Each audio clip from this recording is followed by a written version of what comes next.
On the broadcast tonight, 3 weeks since a deadly ferry disaster, safety measures on vessel management, control, and rescue workers are all coming into question. It's a near 6-year high. The Korean currency rose to a more than 5-year high against the U.S. dollar on the back of easing greenback and brisk exports. The magic number today is 1022.5. And Thai Prime Minister Yingluck Shinawatra has been ousted by that country's constitutional court, guilty of abuse of power charges. Early edition begins now.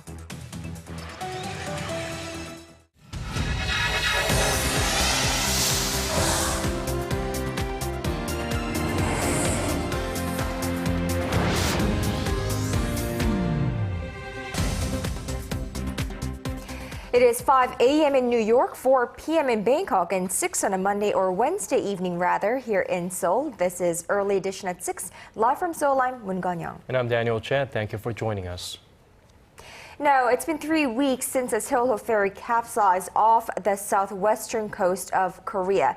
269 people are confirmed dead and 35 are still missing. Initially, that number of the missing was 33, but authorities say there was a mistake made during the confirmation process. Right, the number of passengers on board remains unchanged, still at 476 for now. For more, we connect live to our Kim Ji-yeon at the news center. Now, while the search for the missing continues, the investigations as to why and how the ferry sank are proceeding at a fast pace. What's the latest there, Ji-yeon? Well, guys, an official of the Korea Shipping Association, which oversees the shipping industry, was arrested today over suspicions of taking bribes from ferry operators like the Cheongjin Marine Company in exchange for overlooking insurance fraud. The nonprofit organization is in charge of inspecting and certifying vessels on behalf of the government, and prosecutors are looking for any evidence of wrongdoing in relation to the safety inspection of the Seoul ferry and whether KSA officials were bribed in exchange for lax inspection. Right, Jian, so authorities are proceeding their investigation, presuming that the ferry operator had knowledge that there were potential problems with this vessel. Well, Konyang, that may be the case. Prosecutors found that the ferry operator tried to sell the Seoul ferry online in March at a price around $16 million US. At least one buyer from the Philippines wished to buy the ferry. And during the sale, the ferry operator did not reveal to its broker that it may be unstable and could quickly recover its balance since it was renovated so that more space would be available for cargo and passengers. Prosecutors are trying to prove that the ferry operator knew of the faults beforehand and wanted to sell it off. And Jen, where do things stand with regard to the investigations into business irregularities of Yoo Byung-eun, no longer the mysterious millionaire, now known as the de facto owner of the ferry operator? Well, Daniel, prosecutors are casting a wide net here. They are looking into Byung Gi-chun, the president of I1I Holdings, as well as Hemo Group president Ko Chang-hwan. I1I Holdings owns a large stake in Cheonhae, a shipbuilding unit that holds the largest stake of the ferry operator. Ko had been the president of I1I Holdings for nearly 2 years, from 2008 to the year 2010, and the two are suspected of providing slush funds to Yoo Byung-eun, the de facto owner of the ferry operator, worth tens of millions of dollars. Jian, let's shift our focus to the search operations. We all know that these are quite dangerous work for all of those involved, and it's only been underscored by the death of a very experienced diver yesterday. Now, what is being done to ensure the safety of the rescue divers today? Well, Konyo, more medical staff have been deployed right now at the accident site, and up until now, there was only one emergency technician on the boat that served as a station for the divers before they went into the water. Additional medical staff were some 900 meters away from the ferry site, but there was criticism that transporting an injured diver to that location would be a waste of precious time. And the change comes after that civilian diver died while searching for the bodies that remain unaccounted for. And at least 116 divers were on standby to help the search of the Seoul ferry on Wednesday. I'll be back with more updates in later newscasts. Now, the public anger and outrage over the Solo ferry disaster is prompting the government to act swiftly and fill in gaps in safety regulations. The government has announced plans to introduce an inspector within the Maritime Ministry to oversee not only the safety management of vessels, but also the areas in which they cooperate. During a cabinet meeting Wednesday, officials also discussed shifting the current maritime safety system that focuses on emergency response to one that focuses more on preventing accidents. Under the changes, a presidential decree would determine who is subject to safety inspections and when a vessel operator is required to submit its safety records. The measures are meant to address criticism that mismanagement and lax oversight led to last month's ferry accident. All right, let's shift to another focus. Now, there is a warning from South Korea's top diplomat. Seoul's foreign minister says a potentially devastating military collision in Northeast Asia is not something that is impossible given the geopolitical climate in the region. Minister Yoon's comments come as Japan strengthened its military ties with NATO through a new partnership deal during Prime Minister Shinzo Abe's trip to Brussels. Here's our Yudian with this report. South Korea's Foreign Minister Yoon Byung-se says a military conflict could be on the cards in Northeast Asia, a region plagued by historical, regional, and security-related tensions. Speaking at the International Peace Institute in New York City on Tuesday, Yoon expressed his grave concern over the increasing rivalry in Northeast Asia. He noted China's emerging power, Japan's aim to make a comeback as a regional power, and Russia taking a tougher stance against the West. Minister Yoon said this, coupled with North Korea's ongoing nuclear threats, is creating serious changes to the geopolitical sphere of Northeast Asia, as well as to the Korean peninsula. The foreign minister's words of warning come as Japan tries to secure more military power. On Tuesday, Japanese Prime Minister Shinzo Abe signed a new partnership agreement with NATO that will deepen Tokyo's cooperation with the Western Military Alliance in areas including counter-piracy and humanitarian assistance. Speaking to ambassadors from the 28 NATO nations in Brussels, Abe also called for increased military freedom in Northeast Asia. Expressing concern over China's heavy military spending, the Japanese leader reiterated his wish to exercise the right to defend an ally under armed attack. Under the current interpretation of the constitution imposed after the Second World War, Japan is unable to settle international disputes using military force, even if it comes under attack. Abe said a panel of security experts is currently looking into changing this, with the government expected to come up with a policy on global peacekeeping operations. Yurian, Arirang News. With speculation swirling over when North Korea might carry out a fourth nuclear test, a senior Chinese official who is viewed as being a messenger between the North and the United States is now in Washington. Well, he held talks with U.S. Secretary of State John Kerry on Tuesday, where North Korea's nuclear program topped the agenda. Our Kim Hyun-bin explains on their discussion. The director of the International Department of China's Central Committee of the Communist Party held talks with U.S. Secretary John Kerry at the Department of State on Tuesday, local time. Wang Jieru, considered a messenger between China and North Korea, is believed to have discussed issues related to the Korean peninsula with Kerry, namely the North Korean nuclear threat and a possible resumption of the six-party talks. U.S. diplomatic sources note that Wang's visit to Washington is rare and added that he is scheduled to meet with key U.S. diplomatic figures during his stay. It represents the latest development in a bid to curb North Korea's nuclear development. Last month, China's representative to the six-party denuclearization talks, Wu Da-wei, met with his U.S. counterpart Glenn Davies in Washington and New York, although they failed to come up with a concrete plan to advance talks. The sense of urgency is spurred by increased activity at the North Korea's Punggye-ri nuclear test site. Recent satellite images show that North Korea has sealed a nuclear tunnel shaft there, suggesting it could conduct the fourth nuclear test at any given time. Most experts agree that Pyongyang is capable of carrying out a test in the near future, but South Korea's Joint Chiefs of Staff is trying to downplay the speculation. It says Pyongyang has opened and sealed the tunnel numerous times before, and that the move doesn't necessarily mean a test is imminent, but added that it is keeping a close watch on the situation regardless. North Korea has conducted 3 previous nuclear tests, most recently in February of last year. Kim Hyun-bin, Arirang News. The human rights violations perpetrated by the North Korean regime are well documented by now. To help the North clean up its act, the UN Human Rights Council has adopted a report with 268 recommendations.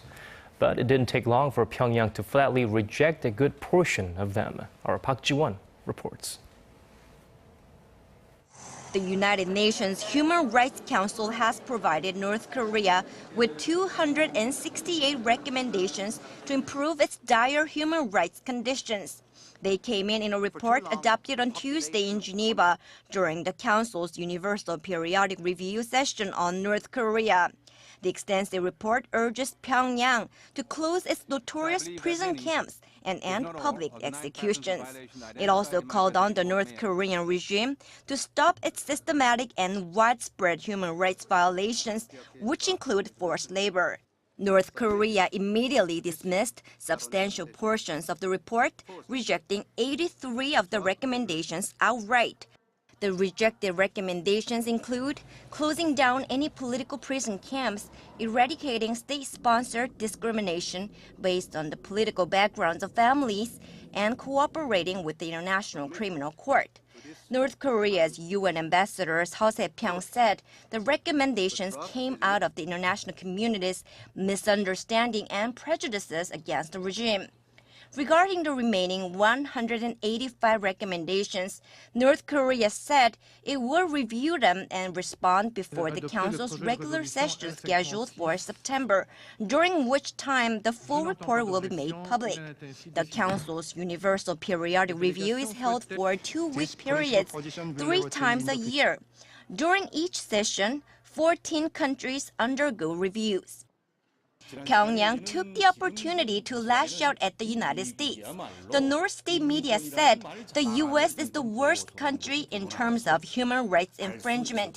It called the United States a living hell full of rampant racial discrimination and gun accidents, where only a select few get to enjoy material success. Park Ji-won, Arirang News.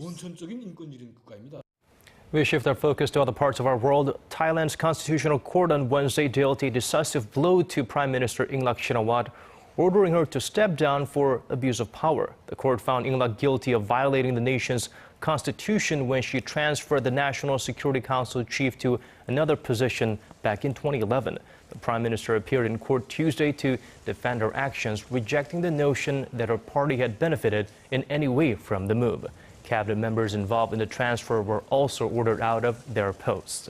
It is unclear whether one of Yingluck's ministers will be allowed to assume the post or whether Thailand will face a power vacuum.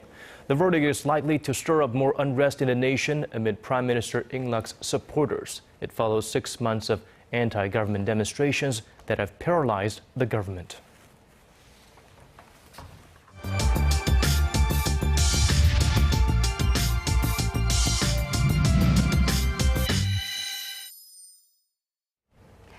President Park Geun-hye's approval ratings have slid to their lowest point in 4 months amid public disaffection over her handling of the nation's deadliest ferry sinking in more than 4 decades. Yeah, support for the president and her ruling party slips, and newspaper editorials increasingly accuse the government of mishandling its response to the tragedy. Koreans head to the polls in less than a month for metropolitan, provincial, and municipal elections. Right, and that includes the nation's capital, Seoul. Now, for an assessment and forecast of the June 4th local elections, Dr. Han Yu-sup, professor at Seoul National University, joins us live via Skype. Professor Han, thank you for joining us. Well, thank you for having me. Now, first of all, tell us, what is the significance of the upcoming local elections in the nation's political realm? What would be the focal points that our audience should be paying attention to? Well, I mean, certainly we've had a couple of special elections in the past year and a half or so, but this is the actual genuine sort of midterm elections. So I think it has to be seen as an evaluation of the president's job performance in the past year and a half. And the results of this election are certainly going to affect what the president can do and achieve in the next 3 years or so. Well, Dr. An, last month's Sewol ferry sinking has taken a toll on President Park's approval rating for sure. Could the outcome of the June elections be seen as a vote of confidence on President Park's achievements or policies so far? Oh, yes, absolutely. And since the whole issue of safety and the Sewol accident has basically taken over the entire media and has become certainly the most prominent issue or a defining issue of this election, basically this is going to be in some ways it's going to be about who's able to better handle this issue of safety matters and so on and so forth, and the president's evaluation of the president's performance in this particular issue will be probably the most important criteria by which that people will be making their vote choices. Now, Professor Han, we're under the impression that the Korean people don't have a whole lot of faith or hope on the opposition side either, given that the popularity of the main opposition party has been on the decline in recent months. Could you walk us through the main reasons why the opposition is failing to appeal to the Korean voters, despite this merger in March between the then main opposition party and, of course, maverick politician An Chol-soo and his followers? Well, I think that we have to really understand basically the An's vote base. So prior to the last presidential election, basically An's supporters consisted of, I would say, two groups. So one group is sort of these strategic voters, we call them. So these are usually conventional supporters of the Minju Party, and many of them from the Honam region and so on and so forth. Basically, these people used to support the Minju Party, but because they saw that the Minju Party has absolutely no chance of winning the next presidential election, they sort of look for a more viable alternative, if you will. So that was An Chol-soo, obviously, and the other group is the true independents, I would say. So these are the people who are sort of sick of the mainstream politics and politicians, and they supported An because of what he stands for, because he stands for sort of a new style of politics, whatever that means. So the problem obviously is that as a result of a series of bad decisions made on the part of An, the latter group, the people who actually the true independents, they have actually, most of them have actually left An's camp. So now there's almost a complete overlap between An's supporters and the Minju Party supporters. And given the low approval ratings of the Minju Party prior to the merger, the current status of the Sejong-ju is completely sensible in my view. Well, the process is always important and interesting, but for Koreans, they're always eager to find out the results, and it's all that matters for some people. Now, let's talk about the barometer for victory for both the ruling or the opposition party. Will the turnout rate be a major indicator? And also, could you lay out some possible scenarios and the political consequences as a result? Well, I think the turnout can be an indicator of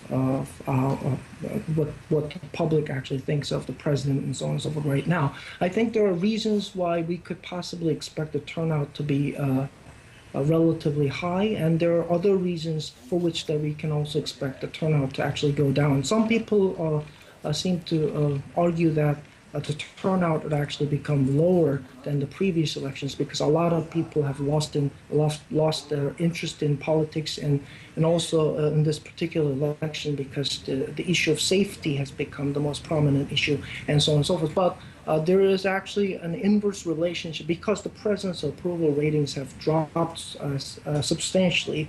Usually that has a inverse relationship with the turnout and so on and so forth. So it's hard to expect to see at this point whether the turnout would be substantially higher or lower than the previous elections. But whatever the case may be, I think basically this is becoming an important election because whether or not how successful the Senri Party candidates would become in this upcoming election, that would really determine what the president can do and achieve in terms of pursuing and implement her policy plans in the next 3 years or so. All right, Professor Han Yu-sub of Seoul National University, thank you so much for speaking with us this evening. Okay, thank you.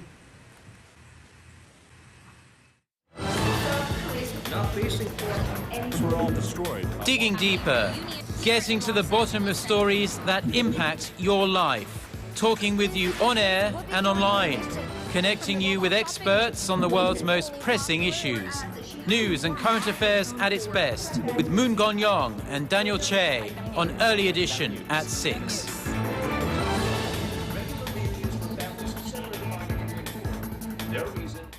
On the heels of a 4-day holiday weekend, the local currency soared to its highest level in nearly 6 years this Wednesday on strong exports and the weakening greenback. The Korean won finished the trading day at more than 1,022 won, which is up nearly 8 won from last Friday. The gain comes as the U.S. dollar depreciated against major currencies on weaker than expected economic growth in the first quarter. Now, analysts also attribute the won's recent appreciation to Korea's prolonged current account surplus. Global investment banks expect the won to remain strong against the dollar for now, as Seoul currently allows for the won's appreciation. However, there is speculation that authorities may intervene to prevent the won from breaching the 1,020 level. Well, it's been 5 years since smartphone banking was first introduced to the nation, and in that time, it has evolved in step with the development of the smartphone itself. Our Connie Kim tells us what services South Korean banks are offering to users these days. 25-year-old Chu Se-mi clicks through her smartphone banking application to find the right installment savings plan for her income. She says the process is simple and fast and only requires her to input some personal information. Since I work, it's hard to go to the bank, but through banking applications, I can instantly get one-on-one counseling, which is so much more convenient and safe. Smartphone banking has evolved over the years. What started as a way to make simple transactions from one account to another now includes other services like enabling users to secure loans and chat with a bank representative and purchase a financial product. The explosive growth of smartphone banking has South Korean banks rolling out a second generation of services, allowing users to do just about anything they can in an actual bank through mobile applications. Since being introduced to the market 4 years ago, the number of smartphone banking users in Korea has increased more than tenfold from about 2.6 million people in 2010. By June of this year, the Bank of Korea expects the figure to surpass 40 million, or nearly 4/5 of the total population. The main bank transaction channels are switching from bank windows to smartphone channels, which now take up about 90%. The rising number of smartphone banking users has also given rise to security concerns. To address them, banking institutions say they're constantly working to ensure that the information contained in these apps is just as secure as the money stored in the bank. Connie Kim, Arirang News.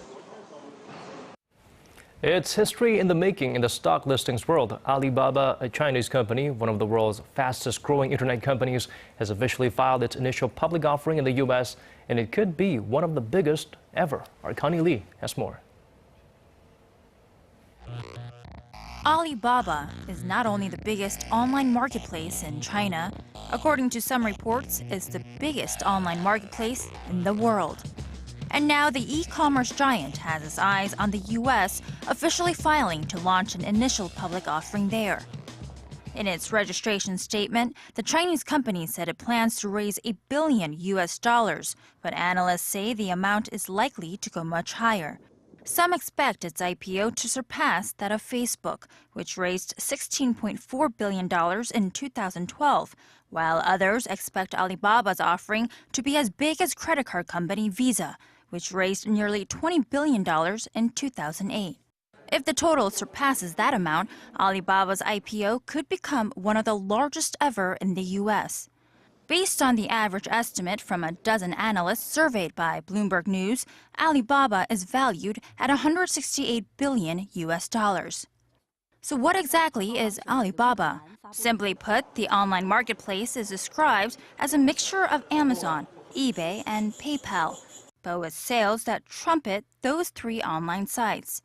Alibaba accounts for about 80% of online shopping in China, And although it's widely known there and among global tech industry watchers, Alibaba is much lesser known in the West. The tech giant is set to make its debut either on the New York Stock Exchange or the Nasdaq sometime this summer. It was in 1999 when the company was founded in eastern China by 49-year-old Jack Ma. He was worth $4 billion last year. Connie Lee, Arirang News.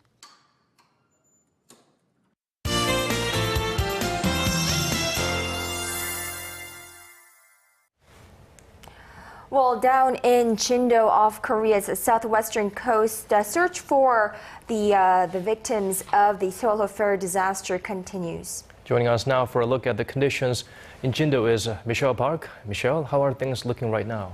Well, the neap tide period has started, which means the currents are slowing down in the area. These conditions will continue until Saturday, giving divers a better chance to conduct the searches. Now, for the rest of the nation, a dry weather advisory is in effect in the eastern region. Now, rain is in the forecast tonight, starting in the central region, but it will spread across the nation by midnight, but should ease by tomorrow morning. Now, the daytime highs are mostly in the low to mid-20s.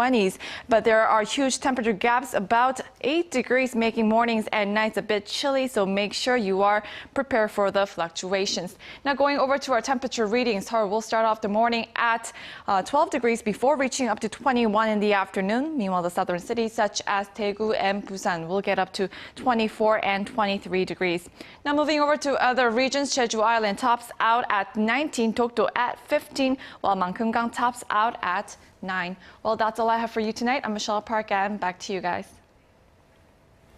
Thank you for that, Michelle. And that brings us to the end of our newscast. Thank you for watching. For our viewers in Korea and in other similar time zones, have a wonderful rest of the evening. This has been Daniel Chen. And I'm Moon Gan-young. To those of you in other parts of the world, have a great start of your day, and we hope to see you right back here, same time tomorrow. Bye-bye.